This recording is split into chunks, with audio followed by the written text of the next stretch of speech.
I picked up my copy of the Wall Street Journal this morning, and I see an article, Investors Dip Back into Chinese Markets, and they build a case through some ETFs as to why now might be a good time to invest in the Chinese market. I'm here to give you 6 reasons why you should not. And here's the first one by the director of the FBI. The Chinese government that poses the biggest long-term threat to our economic and national security. The Chinese government is set on stealing your technology, and those efforts pale in comparison to their lavishly resourced hacking program that's bigger than that of every other major country combined. The Chinese government sees cyber as the pathway to cheat and steal on a massive scale. The Chinese government likes to do this by making investments and creating partnerships that position their proxies to steal valuable technology. Based on his statements, China is stealing from the United States every day, 24 hours a day.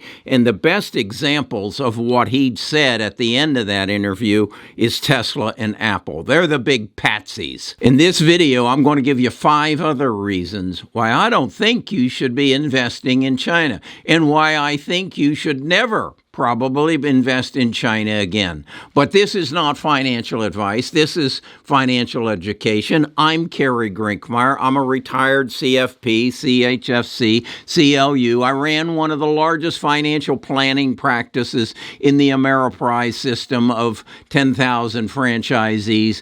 And I retired and sold my business in 2005. And now I'm here to educate you on what I've learned over the last 77 3/4 years of how to invest in a stock market.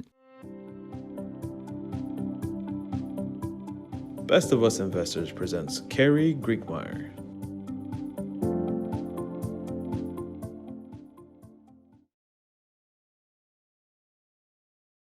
Okay, I'm a man of my word, and I told you I'd give you 6 reasons not to buy Chinese stocks now or probably ever again in the future, and what you'll understand it when I get to the end of it. We're going to call the first one on the advice of the director of the FBI. That's reason number 1. Reason number 2, where the Evergrande real estate crisis happened about a year and a half ago, when it was reported that the Evergrande, their largest producer of housing, and you got to understand in China, housing is a 30-story building that they build condos in and sell them to the people who are moving in out of the country to come to work in the Chinese factories, and then those people who have already made it buy extra ones and rent them out. So, but the flow of people slowed down, and Evergrande and the other major builders had overbuilt, and so they had all these empty buildings that no one was buying. Well, reported this morning in the Wall Street Journal is that now the people who had bought the ones before the Evergrande crisis are refusing to pay their mortgages. Didn't know about that, did you? Yeah, they have a real estate crisis. What's a real estate crisis look like? Go back to 2008, 2009. In the United States, we had a real estate crisis, and it was probably the 3rd worst depression in our stock market, in our economy. More people got laid off. Generation X was brought to their knees as the banks came in and repossessed. Well, I would guess that's probably kind of what's happening in China right now, but we don't know anything about it. But I did find a tiny article in the Wall Street Journal that shared it with me. So not only did the director of the FBI tell us, but it's telling us that they have a real estate crisis that they have swept under the rug, and you've forgotten about it. And these Wall Street ETFs are telling you, don't worry about that. China has a growing economy. They have an enormous population. It's 4 times bigger than ours. They're going to be the next superpower of the world. Hang on. I've got a few more reasons for you.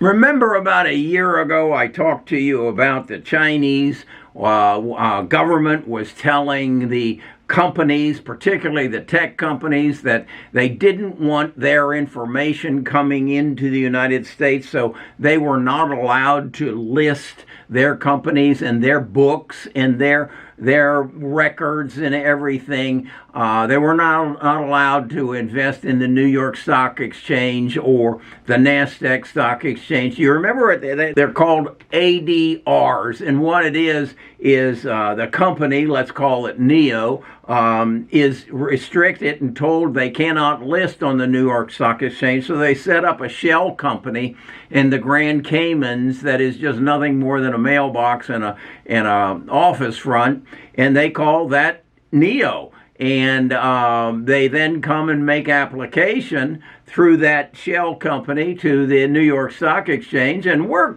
happy to have them, and we list them. But now Congress has gotten word of it, and they're saying by 2024 we're probably going to force them out. And the Chinese government says, well, that's kind of good with us too. We need to regulate these companies, but we don't get any of their books, and so it's kind of a shaky thing. That's reason number 3. We're going to call that ADRs. Reason number 4 involves Xi Jinping and Vladimir Putin. You know who those two guys are. China is extremely dependent on Russia.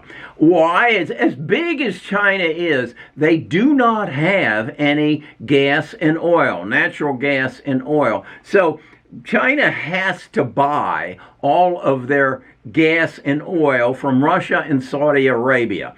And the problem is they don't have the Navy to support the movement of the ships from Saudi Arabia if the world should get upside down, and thus they would be in very precarious position, other than the fact that Russia could probably help them because they have a northern pipeline that comes in that brings oil from Russia. Well, if we go into World War III, and I hope you saw my previous video where I said this is a distinct possibility and that people are choosing sides, and if Russia chooses to shut the oil off on China, China will freeze.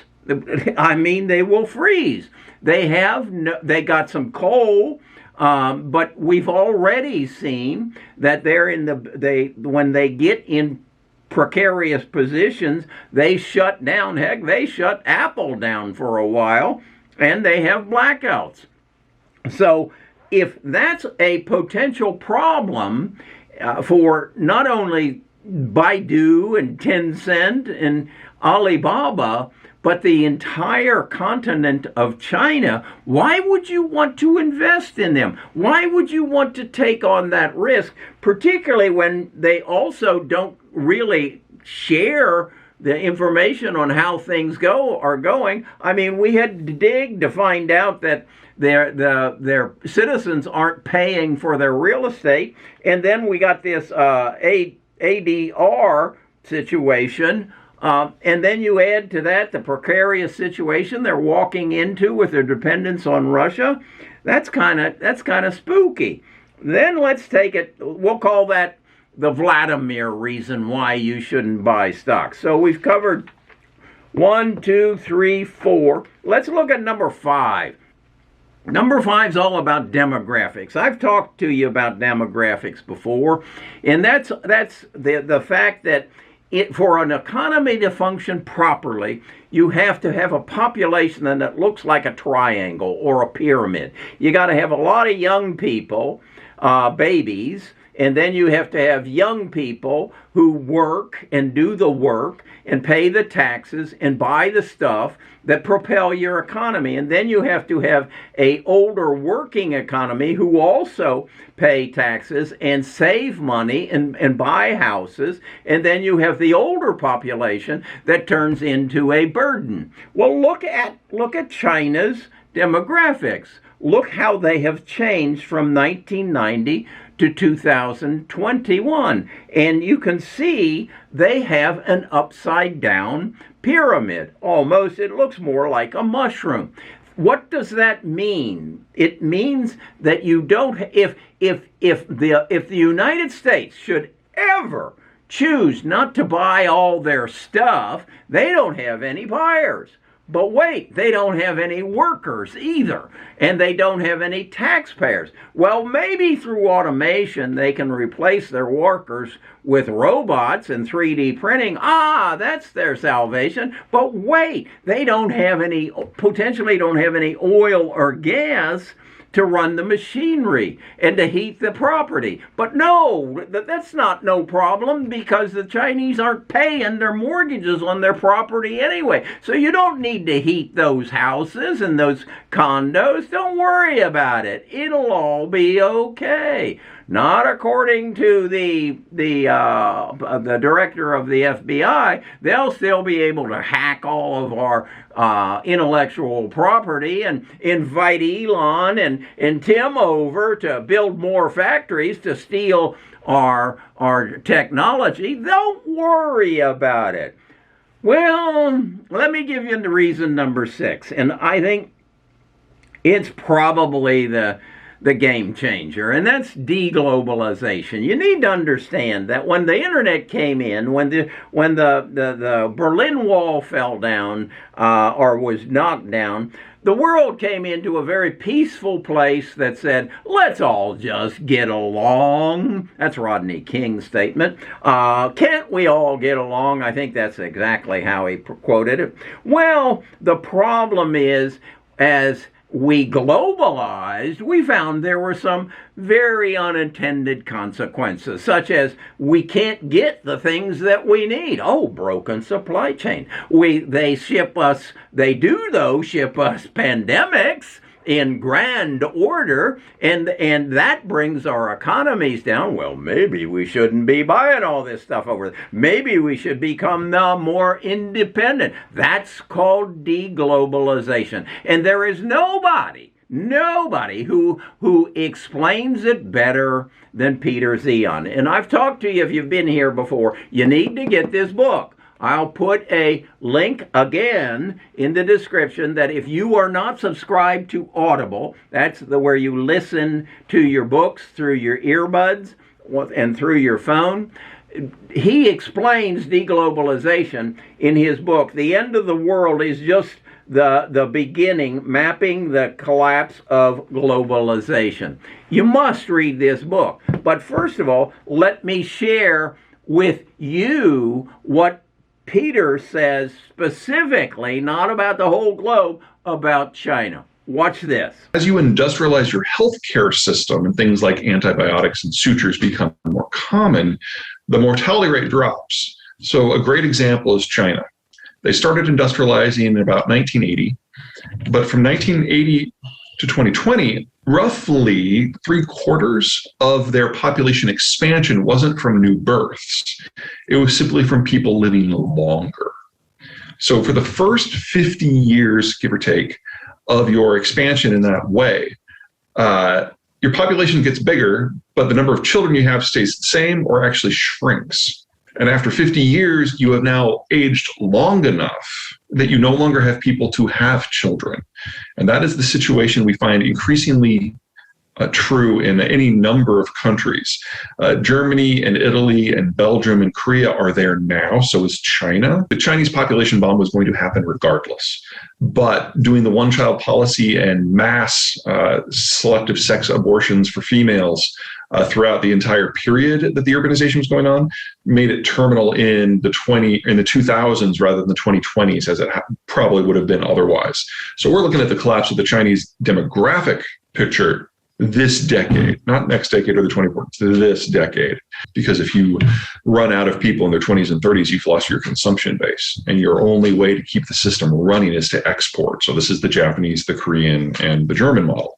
But if you break down global trade, whether it's because the Americans go their own way or populism bursts up in a lot of places, or you have a heavily mercantilist country like China or a war like what's going on in Russia, all of that breaks supply chains and makes it difficult, if not impossible, for countries to get the raw materials they need to keep an industrialized system going.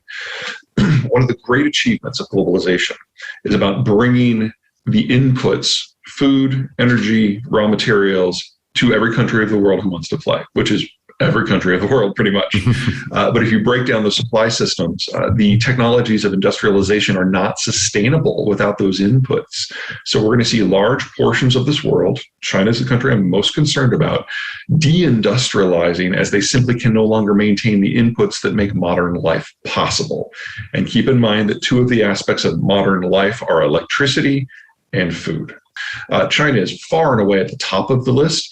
Okay, those are my 6 reasons. The FBI director, the collapse of the China real estate market, the delisting of their product, of their stocks, and basically that also goes into just the fact that the Chinese government doesn't want us in bed with them, okay, or their companies. Then you've got the Vladimir Putin issue of the dependence on them for oil, and you also, as Peter said, dependence on the world for food. They don't have electricity and they don't have food to sustain themselves. Then you have the screwed up demographics, and then you have what Peter talks about is deglobalization. That's 6 big reasons why you don't need to be buying Chinese stocks. And it's 6 big reasons why you need to be real careful going forward. And the biggest one is what Peter explained to you. Read this book. If you don't know who Peter is, you should have read this book, The Accidental Superpower. If you'd read that in 2017, well, actually it was in 2014, he predicted that Russia would invade Ukraine. And as he said in here and here, they ain't stopping there. They can't. Because as bad as China's situation is, Russia's right up there with them. Unless they can take over Europe, and we'll talk about, we've already talked about that. The other thing, we're in a very insecure country, or time in our world. And I've become more aware, Nita and I are going to do some traveling, that I need to reactivate, or not reactivate, I have Surfshark on all of my devices. It's a virtual private network, which basically makes it impossible for my neighbor to access my stock account, my bank account, my computer system. And then also, when I take my laptop to Atlanta this next weekend and to the beach come November, I have it protected. As the director of the FBI said, Christopher Way, they're working real hard on hacking our stuff. So go to the link in the description for, it's about $2.50 a month because they're giving you through me an 83% discount. Protect your stuff on your what do they call them, devices. All right. So that's my take on the world situation. You do with it what you want. If you like this, come on, thumbs up. Again, I apologize for all the spam from the freeloaders. Call those freeloaders up. Just look up their email address or their phone number and call them and tell them what their SEO companies are doing to them. And then leave some comments, and let's make this work together. Let's make it a team effort. Go to Best of Us Investors. Come look into our Discord. I got a link to that too. And let's make it a team effort, because it's going to get real crazy as we move forward. You can see from this video. Talk to you again tomorrow.